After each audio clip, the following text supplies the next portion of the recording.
예, 수험생 여러분 반갑습니다. 이번 강의는 한국성능력 검정시험 중급 32번째 시간이고요. 일제강점기를 처음으로 들어가는 아주 의미 있는 시간이 되겠습니다. 일제강점기 우리가 공부할 내용이 많은데요. 이번 강의를 잘 정리해서 내 것으로 만드시면 일제강점기 그렇게 많이 어렵지 않습니다. 충분히 잘하실 수가 있다라고 하는 말씀을 드리겠어요. 물론 이번 강의에서도 시험 문제가 많이 등장을 하는데요.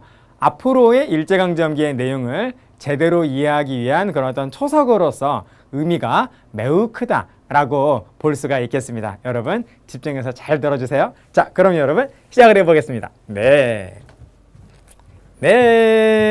자, 일제 식민지 통치와 경제 침탈이라고 하는 제목으로서 일제강점기를 한번 나가보도록 하겠어요. 자, 여러분 우리가 일제강점기를 이제부터 할 건데요. 이 일제강점기는 우리가 공부할 내용, 한능검을 대비하면서 공부할 내용은 대체로 이렇게 얘기해 볼 수가 있겠습니다. 10%에 해당하는 내용과 그리고 90%에 해당하는 내용, 이렇게 대별을 해볼 수가 있거든요. 이 10%에 해당하는 내용이 바로 이번 강의예요. 32강. 그런데 90%를 제대로 이해하기 위해서는 이걸 잘 해야 된다라는 겁니다. 이것이 무엇이냐? 바로 조선 총독부의 시기별 통치 방식이죠. 조선 총독부가요. 무엇이냐? 바로 일제강점기에 우리 민족을 통치한 최고 기관 아니겠습니까? 일제 그 자체라고 볼 수 있겠죠. 조선 총독부가 36년간, 햇수로 36년간, 만으로 35년간 우리를 통치했는데요. 이 조선 총독부가 통치한 방식이 시기마다 차이가 있다라는 겁니다. 그래서 조선 총독부의 시기별 통치 방식 3개가 있어요. 3개가 있다라는 겁니다. 그래서 각각의 특징과 함께 그 시대의 주요한 법령이라든지 그 시대의 주요한 정책을 공부하는 게 바로 10%에 해당하는 내용이 되겠습니다. 그렇다면 여러분, 일제강점기의 거의 모든 것이라고 할 수 있는 90%에 해당하는 내용은 뭘까요? 바로 여기 일제에 맞서서 우리가 어떠한 민족운동, 어떠한 독립운동을 전개해 나갔는가 라고 하는 것이 바로 일제강점기의 모든 것이다 라고 해도 과언이 아닐 정도다라는 겁니다. 이 독립운동은 크게 무력투쟁과 평화투쟁으로 나뉜다 그랬었죠. 이 무력투쟁과 평화투쟁은 개화기의 무력투쟁인 의병을 계승한 바로 독립군 활동, 그리고 개화기의 평화투쟁인 애국개몽운동을 계승한 일제강점기의 평화투쟁인 실력양성운동, 이렇게 나누어 볼 수가 있다라는 것이죠. 이 독립운동은 그런데 조선 총독부의 시기별 통치 방식에 영향을 받습니다. 영향을 받기 때문에 독립운동을 제대로 이해하기 위해서는 이 10%에 해당하는 시기별 통치 방식을 잘 정리해 두시는 것이 꼭 필요하겠다. 선결 과제가 되시겠다라고 하는 그런 말씀이 되겠습니다. 자, 그래서 우리 강의에서도 2문제 정도는 나올 수가 있는데 앞으로의 우리가 공부할 일제강점기의 내용을 잘 이해할 수 있는 기초가 된다라고 하는 그런 의미도 있으니까요. 매우 의미 있는 그러한 강의가 되겠습니다. 자, 그럼 여러분 오늘 우리가 할 건 이거죠. 이거 한번 해보겠습니다. 자, 얼른 지우고, 자, 시기별 통치 방식이니까 이제 시간의 화살표를 그려야죠. 타임라인을 한번 그려보도록 하겠습니다. 자, 여기서부터 한번 시작을 해볼까요? 자, 요렇게 쭉 요렇게 가서 어디까지? 여기까지 한번 해보도록 하겠어요. 자, 여러분 제가 지금 그린 이 타임라인이 일제강점기의 기간이다 라고 한다면요. 자, 일제강점기는 1910년에 시작을 해서 언제 끝나냐면 여러분 일제강점기는 바로 8월 15일에 끝나죠. 그러므로 우리가 일본이 패망한 게 8월 15일 아니겠습니까? 전 세계를 상대로 해서 전쟁을 일으켰다가 일본이 연합군한테 무조건 항복한 게 8월 15일이죠.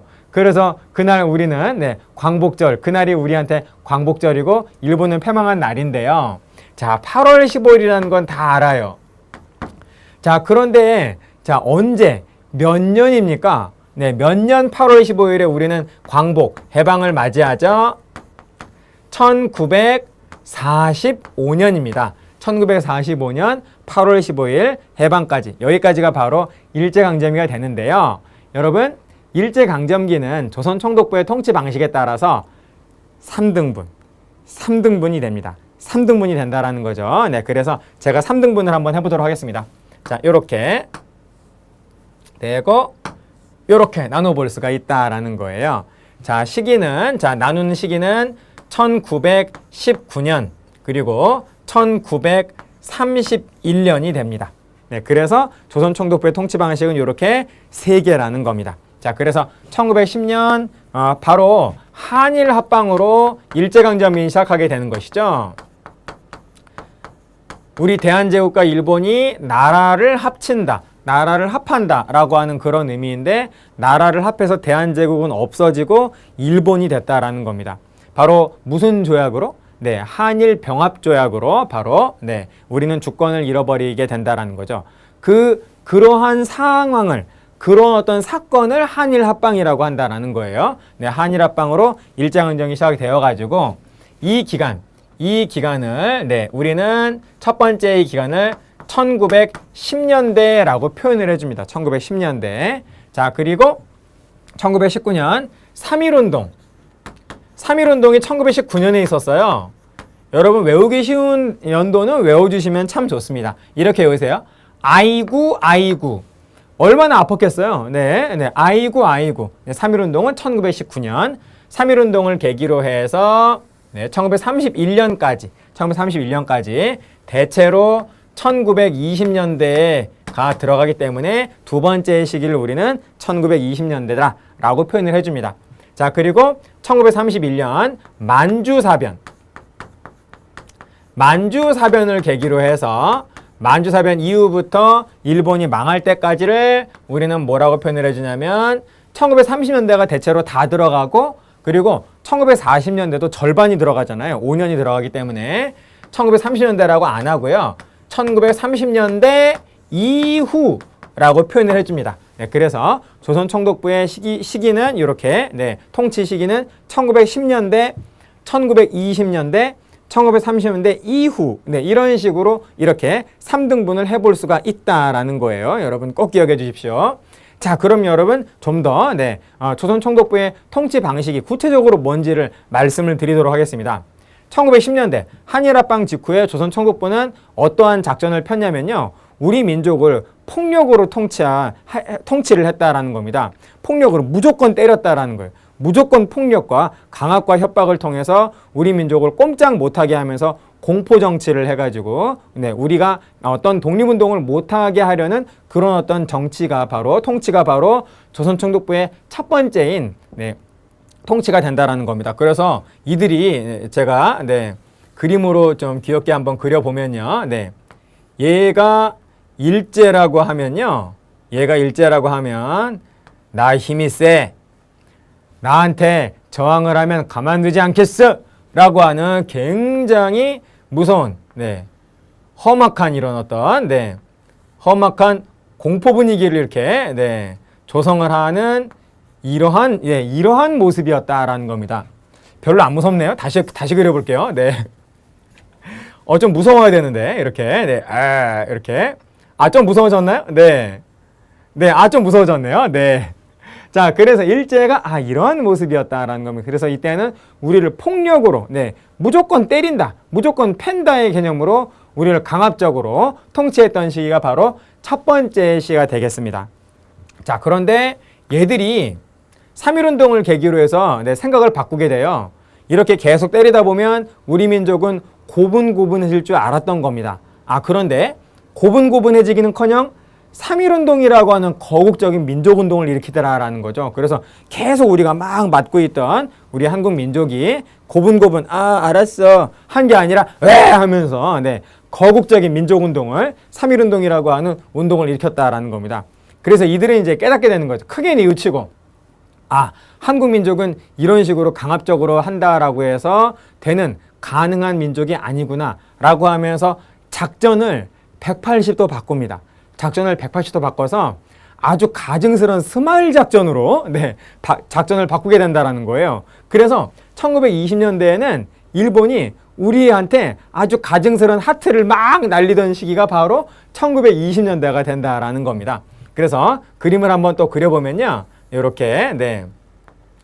스마일 네. 스마일 가면으로 이렇게 우리한테 다가왔던 시기예요. 그래서 이 뒤에는 이제 일본이 이렇게 있으면, 일제가 이렇게 있으면 네, 스마일 가면을 들고 조선 우리는 너희를 정말로 사랑해 라고 하면서 이렇게 우리한테 네, 스마일 작전을 하는 시기인데, 그 가면 뒤에는 원래 개들이 있는 거죠. 네, 원래 똑같은 놈들이 있는 거죠. 네, 그래서 일본은 자기들 말로 문화 통치를 하겠다라고 하면서 문화 통치를 표방을 합니다.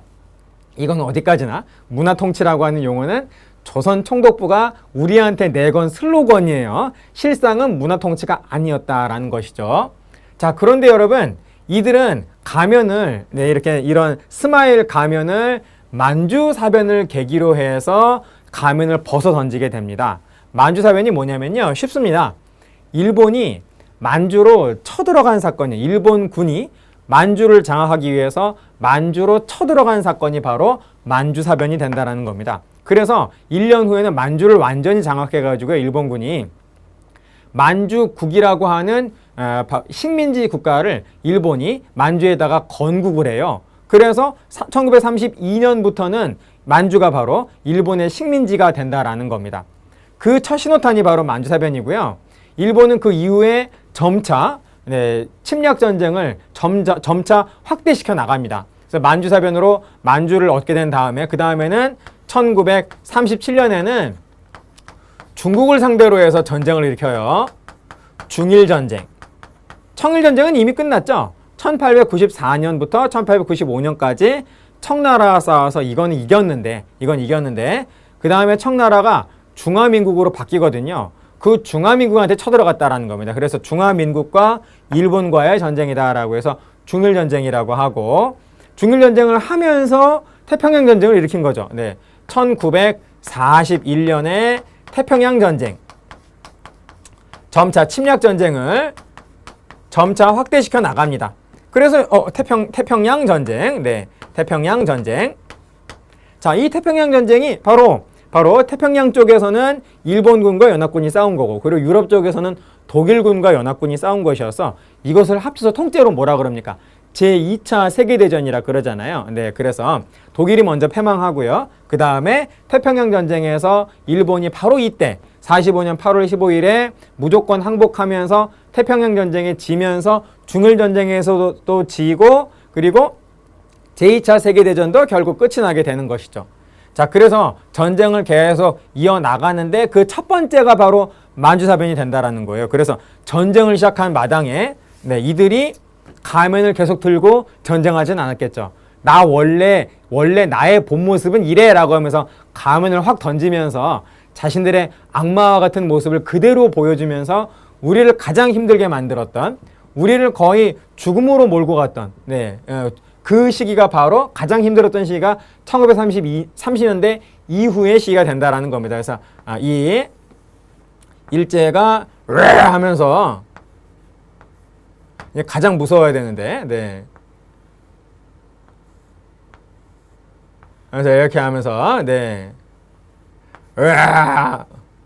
네, 이렇게 일제가 돌변한, 네, 가장 무서웠던 시기가, 네, 바로 1930년대 이후의 시기가 된다라는 겁니다.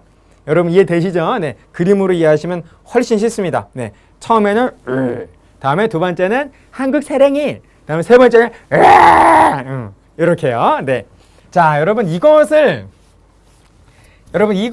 이제 또 부르는 용어가 있겠죠. 네, 그거를 뭐라고 하냐면요. 자, 이렇게 얘기를 합니다. 자, 일제강점기에는 1910년대 무단 통치라고 표현을 하고요. 또 뭐라고도 표현을 하냐면 헌병 경찰 통치라는 표현을 합니다. 여러분, 헌병은 국민과 관련이 없는 군인이죠.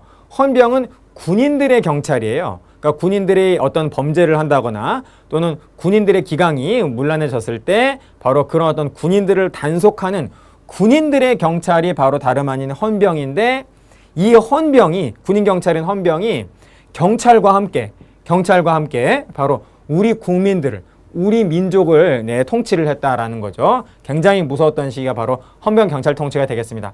그리고 1920년대에 스마일 작전으로 돌아섰을 때 얘들은 문화 통치를 표방을 했지만 실상은 그게 아니었다라는 거죠. 실상은 민족 분열 통치라고 합니다.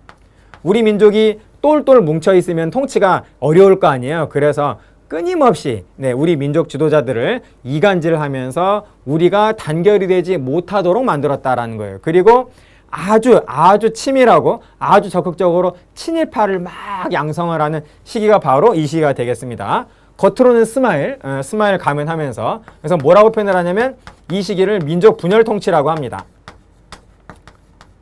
그리고 세 번째는 가장 우리를 힘들게 했던, 우리를 죽음으로 몰고 왔던 이 세 번째는 민족 말살, 아예 그냥 우리를 말살시키려고 했다라는 거예요. 민족 말살 통치라고 얘기를 해준다라는 거죠. 자, 그리고 여러분 각각의 시기에 가장 중요한 법령을 하나씩만 말씀을 드려보면요. 헌병 경찰 통치, 무조건 때리는 시기잖아요. 그래서 때리는 법이 나와요. 바로 우리 조선인들을 볼기를, 엉덩이를 그냥 사정없이 몽둥이로 때리는 법이 나오는데 그 법을 뭐라고 하냐면 조선 태형령이라고 한다라는 겁니다. 일본인은 태형에 적용이 안 됐어요. 조선인만, 한국인만 태형을 받았다라는 겁니다. 태형은 사람을 십자가 같은 형태로 이렇게 엎드리게 한 다음에 엉덩이를 몽둥이로 사정없이 엉덩이를 때리는 그 형벌을 태형이라고 그러거든요. 태형은 이미 없어졌거든요. 가보개혁으로 없어졌는데 다시 부활을 했다라는 겁니다. 굉장히 굴욕적인 그런 어떤 형벌이었다라는 거죠. 자, 그리고 민족 분열 통치 시기에 요 시기에 겉으로는 문화 통치를 표방을 했지만은 실상은 이것이었다라는 겁니다. 그래서 당시 독립운동가들을 색출하고 잡아들이기 위한 아주 중요한 법이 나왔다라는 거예요. 그게 뭐냐? 치안유지법이라는 겁니다. 그래서 이 치안유지법으로 우리 독립운동가들은 다 잡혔다라는 것이죠. 그리고 특히 이 치안유지법은 사회주의를 아주 집중적으로 그 수사하고 또 집중적으로 처벌하는 법이 바로 치안유지법이 되겠습니다. 여러분, 제가 하나 여쭤볼까요? 우리 한국 사회에서 우리 민족의 한반도의 사회주의, 마르크스의 공산주의, 커뮤니즘은 도대체 언제 우리 한국 사회에서 들어올까요? 대체로 3.1운동 이후라고 볼 수 있습니다. 그래서 1910년대에는 사회주의가 아예 없고요. 사회주의가 처음으로 3.1운동 이후부터 본격적으로 우리 한반도 안으로 사회주의가 유입이 된다는 거예요. 그래서 당시까지는 사회주의자가 없는 민족주의자만 있었는데 이제는 민족주의자들이 사회주의라고 하는 새로운 사상을 접하면서 마르크스의 그 이론들을 읽으면서 감동합니다. 와, 정말로 이런 세상이 온다면 얼마나 좋을까. 그리고 그 당시에는 가능하다라고 믿었던 거예요. 사회주의가 이게 현실적이지 못하다, 좋지 않다라는 게 판명이 난 건 아주 나중입니다. 아주 나중. 20세기, 지금은 20세기 초반이죠. 20세기 중후반으로 가서야 사회주의 이거 아니구나 라는 거를 그제서야 깨닫게 되고요. 이때에는 사회주의야말로 당시 우리 인류가 생각할 수 있는 최후의 가장 이상적인 이데올로기다라고 하는 그런 어떤 분위기였다라는 겁니다. 그래서 민족주의자들 가운데에서 한 절반 정도가 사회주의를 진심으로 받아들여서 사회주의자가 스스로 됩니다. 누가 시킨 게 아니라 이대로 해야겠다라고 하면서 혁명을 통해서 정말 모두가 잘 사는 이러한 살기 좋은 사회를 만들겠다라고 하는 그런 어떤 순수한 마음으로서 사회주의자가 된다라는 것이죠. 그래서 3.1운동 이후에 1920년대 우리의 독립운동은 그 다음부터 민족주의 계열의 독립운동과 사회주의 계열의 독립운동으로 양분이 되게 된다라는 겁니다. 그리고 민족주의건 사회주의건 다 치안유지법에 탄압을 받았지만 특히 탄압을 받은 쪽은 사회주의 계열이다라는 것입니다. 기억을 해주세요. 자, 그리고 1930년대 이때에는 이 시기는 일본이 전 세계를 상대로 해서 전쟁을 하던 시기죠. 그래서 우리나라에, 우리 한반도에 좋은 것들을 전부 다 싹 전쟁 수행에 필요한 모든 것들을 싹 긁어가는 시기였다라는 겁니다. 국가 총동원이라고 하는 이름으로 우리나라의 모든 인적, 물적 자원을 수탈해간 네, 그 법의 이름이 뭐냐? 국가총동원법이다라는 거예요. 네. 그래서 뭐 우리나라의 문고리까지 뜯어갔다라고 하죠. 네. 자, 그래서 국가총동원법 기억해 주십시오. 자, 그리고 여러분 하나만 더 붙이면은 각각의 시기에 가장 중요한 경제정책 요거만 붙이겠습니다. 자, 첫 번째 1910년대에 조선총독부가 실시한 아주 본격적인 사업, 토지조사 사업. 한반도를 일본의 입장에서 먹었잖아요. 그러면 쓸만한 토지가 얼만큼 있는지 당연히 궁금하겠죠. 그래서 토지조사를 아주 대규모로 전국적인 토지조사를 시작을 한다라는 겁니다. 조사만 한 게 아니라요. 토지조사의 사업의 과정을 통해서 우리 한반도에 우리의 토지를 한 40% 정도를 그냥 약탈하게 된다라는 겁니다. 사실 있는 대로 얘기하면 토지 약탈 사업이에요. 네. 그게 1910년대에 전개가 되었고요. 다음에 토지조사 사업을 통해서 쓸만한 토지가 얼만큼 확정이 됐잖아요. 그래서 그 확정된 토지에서 최대한 많이 곡식을, 쌀을 생산해가지고 그 쌀을 최대한 많이 가져가려고 했다라는 겁니다. 그거를 뭐라고 하냐면요. 산미는 쌀 생산이라는 뜻입니다. 쌀 생산하는 거를 최대한 늘리려는 그런 어떤 프로젝트를 1920년대에 추진한다라는 것이죠. 네, 그래서 그게 이제 산미 증식 계획이 되는 거고, 1930년대 이들이 전쟁하잖아요. 네, 전 세계를 상대로 전쟁하니까 한반도를 통째로 전쟁 수행에 필요한 군수품을 조달을 하는 군대 창고로 만들려고 했다라는 겁니다. 한반도를 군대 창고로 만들려고 하는 정책이 나와요. 이때 군대 창고 지금도 씁니다. 군대 창고를 군대에서는 병참이라고 그러거든요. 네, 그래서 우리 한반도를 통째로 전쟁 수행에 필요한, 일본의 침략 전쟁 수행에 필요한 병참 기지로 만들려고 하는 정책이 바로 이때 나오게 된다라는 거예요. 이것을 무엇이라고 하느냐? 병참 기지화 정책이라고 한다라는 겁니다. 자, 그래서 여러분 일제강점기를 시작을 하는 영어로 따지면 영어의 알파벳이라고도 말할 수 있습니다. 수학으로 따지면 수학 구구단이라고 말할 수 있는 일제강점기의 기초 중의 기초, 아주 중요한 기초가 바로 제가 지금 지금 칠판에 판서한 바로 이 내용이 되겠다라는 거예요. 제가 여러분께 원하는 것은 일제강점기의 어느 부분을 공부하시든지 이 내용을 여러분들이 백지에다가 스스로 쓰실 수 있었으면 참 좋겠습니다. 네, 그만큼의 가치가 있어요. 그리고 제가 잘 외울 수 있는 암기법을 하나 제가 소개를 해드리겠습니다. 이렇게 한번 외워보십시오. 어떤 남자가 있어요. 한산만이라는 어떤 남자 아저씨가 있는데 이분이 여행을 갔습니다. 태국도 아니고 태치국이라고 하는 나라에 여행을 갔어요. 거기에서 오래된 분말을 먹었어요. 그런 거 오래된 거 먹으면 안 되죠. 뭐 분유건 뭐 밀가루인지 잘 모르겠는데 오래된 분말을 먹었더니 당연히 병 걸리겠죠. 거기에서 토산병이 걸렸다. 네, 그렇게 한번 외워보도록 하십시오, 여러분. 자, 누가 어딜 갔다고요? 한산만 씨가 어느 나라 놀러 갔다고요? 태치국에 놀러 가서 뭘 먹었다고요? 헌분말을 먹었다. 헌분말을 먹었더니 당연히 병 걸리겠죠. 네, 토산병에 걸렸다. 이렇게 한번 몇 번 중얼중얼 해보시면 충분히 이거 나옵니다. 여러분 백지에서도 이거 나와요. 네, 한산만 씨가 태치국에서 헌분말을 먹고 토산병에 걸렸다. 여러분 몇 번만 중얼중얼 해보시면 아주 큰 위력을 느끼실 수가 있을 겁니다. 네, 자, 그럼 여러분 요거 지우고 하나씩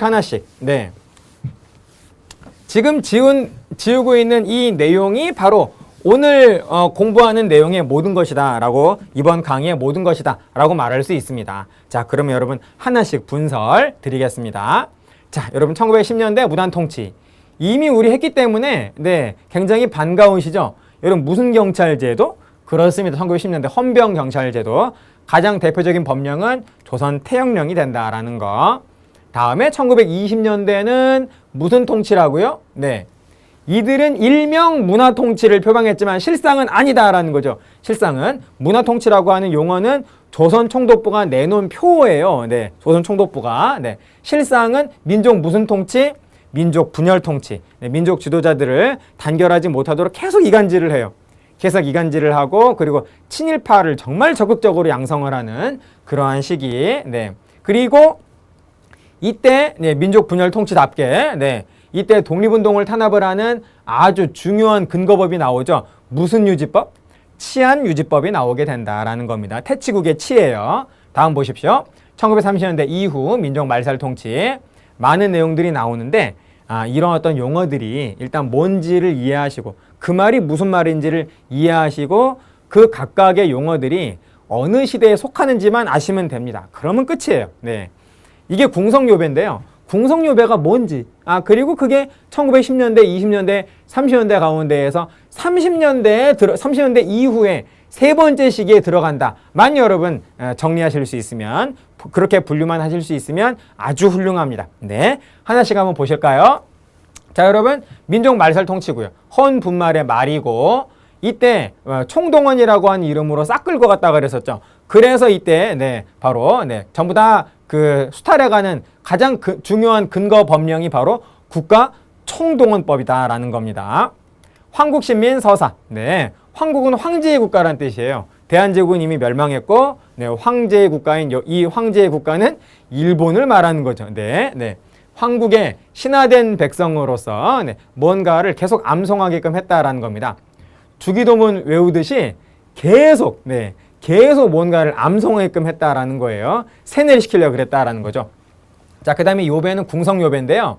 궁성은 일본 왕, 자기들 말로는 천황이라고 그러죠. 네, 자기들 말로는 천황이 어디 사냐면 지금도 거기 살아요. 도쿄의 에도성이라고 하는 성에 삽니다. 네, 그 성이 바로 궁성입니다. 네, 일본 천황이 사는 궁성을 향해서 우리 국민들이 우리 한민족이 매일같이 허리를 90도로 굽혀서 그 도쿄가 있는 그 동쪽을 향해서 네, 궁성이 있는 쪽을 향해서 허리 숙여서 절을 했다라는 거예요. 궁성요배.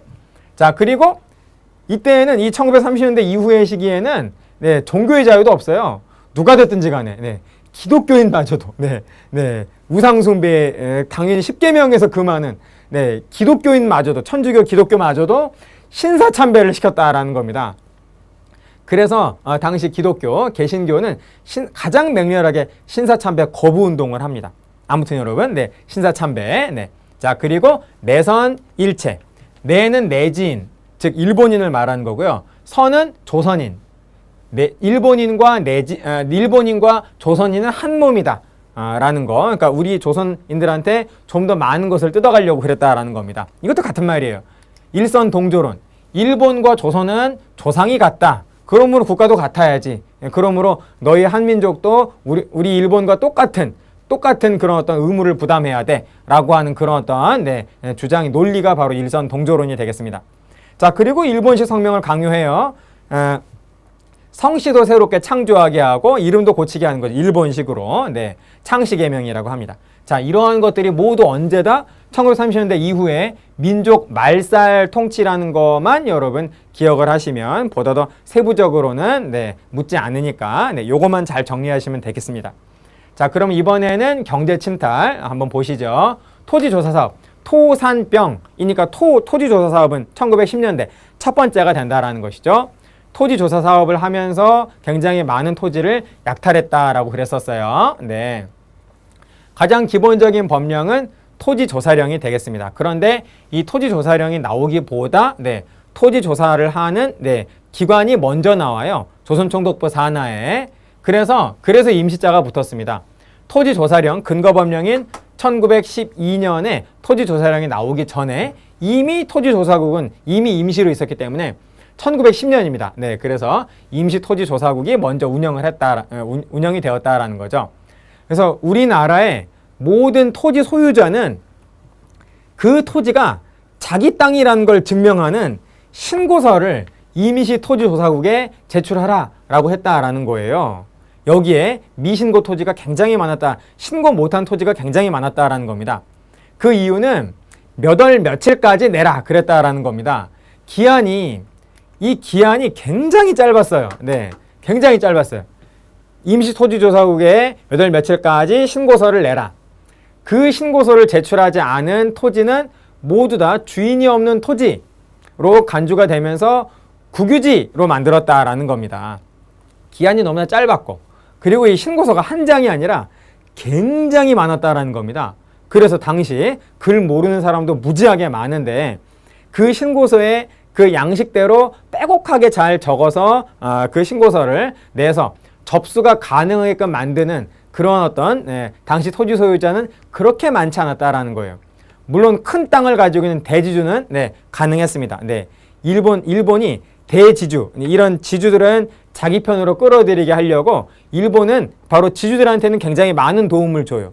그리고 그렇지 않은 자영농한테는 도움을 안 줬다라는 겁니다. 그리고 당시 우리 그 조선은 공동체 사회였기 때문에 나 한 사람의 땅이 아니라 우리 땅이 무지하게 많았다라는 거예요. 우리 마을 땅, 또 우리 가문 땅, 우리 집안 땅, 같은 말인가? 우리 땅이 굉장히 많았다라는 거예요. 그런데 신고서에는 토지 소유자 이름 하나만 딱 들어가게 돼 있었다라는 겁니다. 그래서 이거 우리 땅인데, 이 중에 소유자가 우리 중에 누구야? 한 사람이야? 그래서 굉장히 혼란스러웠다라는 겁니다. 누구 이름을 집어넣어야 되느냐를 가지고서 우리가 혼란에 빠져 있을 때 기한은 지나가 버렸다라는 거예요. 그래서 미신고 토지가 무지하게 많았다라는 겁니다. 그래서 기한부 신고제가 기본이었다라는 거예요. 그래서 신고가 되지 않은 토지, 그리고 무엇보다도 반일 감정, 일본이 하라고 하는 건 그냥 싫은 거예요. 그래서 신고 안 한 토지가 무지하게 많았는데 그 미신고 토지가 바로 주인이 없는 무주지로 간주가 되면서 전부 다 국유지가 돼버렸다라는, 즉 무슨 말? 조선총독부의 땅이 돼버렸다라는 거예요. 그래서 조선총독부는 그렇게 해서 우리나라 토지의 40%의 토지를 약탈을 하게 되고, 이 약탈한 토지를 여러분 우리 지난 시간에 공부한 거 있습니다. 토지를 약탈하기 위해서 이미 개화기 때 만든 주식회사 있죠. 동양적식주식회사와 같은 동양적식주식회사, 후지, 흥업, 가타쿠라, 히가시야마와 같은 여러 토지 회사한테 헐값으로 넘겨요. 그리고 그 여러 일본의 토지 회사들은 일본 본토에 살고 있는 일본인들한테 우리 토지를 아파트 분양하듯이 분양을 합니다. 그래서 일본인들이 분양받은 우리 토지를 지주가 되어가지고 바로 우리 조선으로, 우리 한반도로 이주해온 일본인 신지주들이 무지하게 많았다라는 겁니다. 당연히 우리는 더더욱 살기가 힘들었겠죠.